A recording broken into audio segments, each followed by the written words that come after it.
مدینے میں وہ دن بڑا عجیب تھا جب سیدنا فاروق اعظم کے بیٹے کا معاملہ آ گیا۔ آج 60 سال کا بوڑھا عمر ابو شامہ حضرت عمر کے صاحبزادے یہودیوں نے سازش کر کے انہیں نبیذ پلا دی۔ نبیذ جائز تھی، نبیذ کیا کہ شراب پلا دی۔ پھر مقدمہ قائم ہوا، کہا اب پتہ چلتا ہے عمر کتنا عدل کرتا ہے۔ سیدنا فاروق اعظم کے پاس گواہ آئے، صاحبزادہ اندر کھانا کھا رہا تھا، فاروق اعظم نے گریبان سے پکڑا، کھینچ کے لائے، فرمایا ابو شامہ چل، تو نے شراب پی ہے، تجھے کوڑے مارے جائیں گے، تیرے لیے 100 یا 80 کوڑوں کی سزا تیاری کر لے۔ ابو شامہ کہتے ہیں کہ ابا جی انہوں نے نبیذ کہی تھی، شراب پلا دی۔ فرمایا تو نے پی کیوں؟ تو نے پی کیوں؟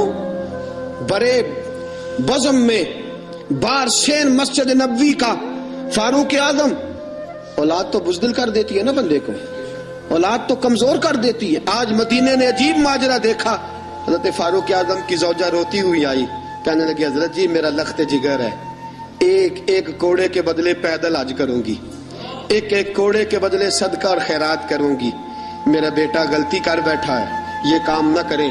آپ نے فرمایا تو مجھے کہتی ہے میں یہ کام نہ کروں؟ تیرے حج اور تیرے کوڑے کیا کرتے، تیرے حج اور صدقے کیا کرتے ہیں؟ کوڑے لگانا میرے مصطفیٰ کی شریعت کا قانون ہے۔ تو بیٹے کی بات کرتی ہے، عمر کا اپنا معاملہ بھی ہوتا تو عمر یہی سلوک کرتا۔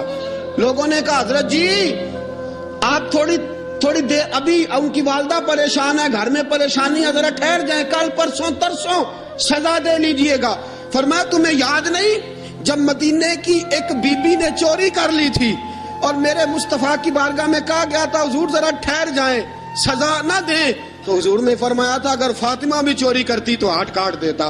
تمہیں یاد نہیں مدر مصطفیٰ کے ٹکڑے کھانے والا ہوں، میں کیوں دیر کروں؟ اس نے گناہ کرنے میں دیر کی ہے جو سزا میں دیر کروں؟ برساؤ کوڑے۔ حضرت افلا نامی غلام، حضرت جی آپ کا لخت جگر ہے۔ فرمایا لخت جگر نہ دیکھ، مصطفیٰ کا قانون دیکھ، میرا بیٹا نہ دیکھ، مصطفیٰ کے قانون کا قیام ضروری ہے۔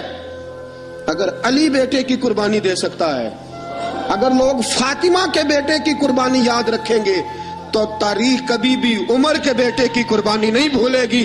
فرمایا غلطی سے ہو گیا یا جیسے بھی، اسے خیال کرنا چاہیے تھا۔ کوڑے لگاؤ، 80 کوڑے لگے تو بیٹے کی روح پرواز کر گئی۔ جب جوان بیٹا کسی کا، کوثر نیازی نے کہا تھا باپ کا جنازہ اٹھانا بڑا آسان، پر بیٹوں کے جنازے اٹھانے بڑے مشکل ہیں۔ جب فاروق اعظم کا بیٹے کا انتقال ہوا، بیٹے نے آنکھیں کھولی، باپ کی طرف دیکھا تو سیدنا فاروق اعظم عدل و انصاف کو 2 آنسو آنکھوں میں آئے، کہ بیٹا حضور سے جا کے کہنا کہ عمر نے بیٹا نہیں دیکھا، آقا تیرا قانون دیکھ، جا کے حضور سے میرا پیغام دینا۔ حضرت ابو شامہ رضی اللہ تعالیٰ عنہ وصال کر گئے۔ تاریخ کیسے کیسے منظر، ازالت الخلفاء شاہ ولی اللہ کی بطور حوالہ پیش کر رہا ہوں۔ حضرت ابو شامہ کا وصال ہو گیا، 20 کوڑے باقی تھے۔ لوگوں نے حضرت جی آپ کیا کرنا ہے؟ فرمایا اس کا جنازہ پڑھو، اسے قبر میں دفن کرو، باقی 20 کوڑے اس کی قبر پہ مارو، اس کی قبر پہ 20 کوڑے مارو۔ کہا حضرت جی ایسا بھی ہوتا ہے؟ فرمایا اس لیے ایسا ہوتا ہے کہ یہ میرے مصطفیٰ کا قانون ہے، میری اولاد کا معاملہ ہے تو میں درگزر کروں۔ فرمایا مارو کوڑے۔ حضرت سیدنا اب حذیفہ بن یمان فرماتے فاروق اعظم بیٹے کی قبر پہ کھڑے تھے، داڑھی آنسوؤں سے بھری ہوئی تھی۔ میں دوڑا ہوا آیا، میں نے کہا عمر نہ رو، آج خواب رات تیرے بیٹے کا جنازہ تھا، جنازہ پڑھ کے سویا ہوں تو خواب میں مجھے رسول پاک کی زیارت نصیب ہوئی ہے۔ نبی پاک خواب میں تھے تو 2 سبز حلے تیرے بیٹے کو پہنا رکھے تھے اور رسول پاک کی بغل میں کھڑا تھا۔ حضور نے فرمایا عمر کو جا کے کہنا کہ تو نے بیٹا پاک کر کے بھیجا تھا، اللہ نے جنت کے سارے دروازے کھول دیے ہیں۔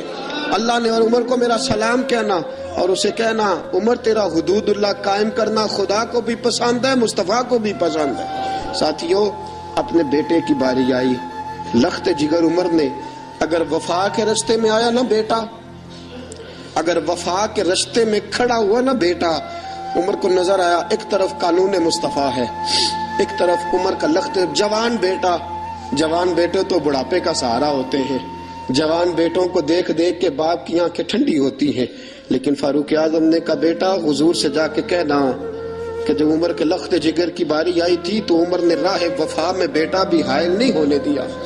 عمر وفادار نکلا, عمر عدل والا نکلا, عمر نے عدل کے رستے میں بیٹا بھی قربان کیا, اور پھر اس کا فائدہ یہ ہوا کہ بیٹے کو نبی پاک کا سایہ بھی نصیب ہوا. ساتھیوں, عمر انتقال کر گئے. 26 ذی الحج کو زخم لگا.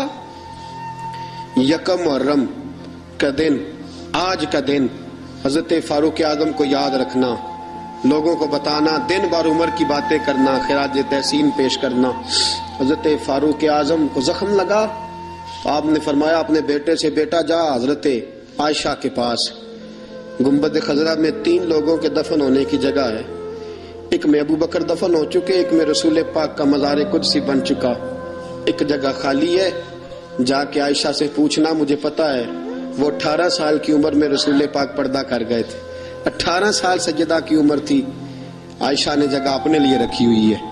جا کے باہر کھڑے ہو کے کہنا اماں جی, عمر کہتا ہے میرا دل کرتا ہے, میرا دل کرتا ہے کہ مجھے نبی پاک کی گنبد کے سائے میں جگہ ملے. جا کے عرض کرنا, اور بیٹا باہر کھڑے رہنا, زیادہ ضد نہ کرنا, مومنوں کی ماں ہے. حضرت سیدنا عبداللہ ابن عمر کہتے میں باہر کھڑا تھا, دروازے کے باہر کھڑے ہو کے کہا کہ عمر کا بیٹا ہوں. اماں جی, عمر فرماتے ہیں اجازت دو تو دل کرتا ہے نبی پاک کے ساتھ لیٹ جاؤں. وفا میں گزار دی عمر ساری, ساری زندگی لے سجنا آساں توڑ نبھائی. دل کرتا ہے حضور کے ساتھ لیٹنے کو. تو حضرت عائشہ صدیقہ, حضرت عبداللہ ابن عمر فرماتے ہیں میں دروازے سے باہر کھڑا تھا لیکن عائشہ کے رونے کی آوازیں باہر تک آ رہی. حضرت عائشہ صدیقہ ہچکیاں لے کے روئی.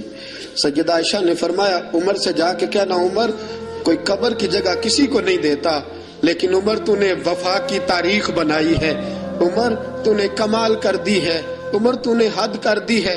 عمر کو جا کے کہنا کہ میں جنت البقیع میں دفن ہو جاؤں گی, جہاں میرا وقت آئے گا دفن ہو جاؤں گی, لیکن عمر تیری خدمات کہتی ہیں کہ تجھے نبی کے ساتھ دفن ہونا چاہیے.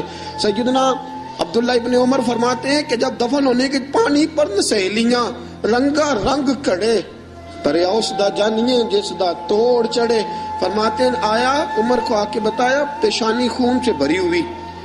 عمر نے سجدے میں رکھ دی, رو کے کہا آج میری توڑ نبھ گئی ہے. حضرت فاروق اعظم مصطفیٰ کے ساتھ لیٹ گئے. میرے نبی نے فرمایا عمر میں تجھے اپنے پڑوس میں دفن کر رہا ہوں, تو نے اگر راہ وفا میں بیٹے تک قربان کر دیے ہیں نا تو قیامت تک جو مجھے سلام کرنے آئے گا تجھے بھی سلام کر کے جائے گا, تجھے بھی سلام کر کے جائے گا. ساتھیوں, عدل و انصاف قائم ہوتا ہے لیکن ذات سے شروع ہو کے اولاد تک قربان کرنی پڑتی ہے. یہ پیغام ہے جناب عمر فاروق کا, ہمیشہ مدحت خیر الانام میں گزرے. دعا ہے یہ عمر درود و سلام میں گزرے. وآخر دعوانا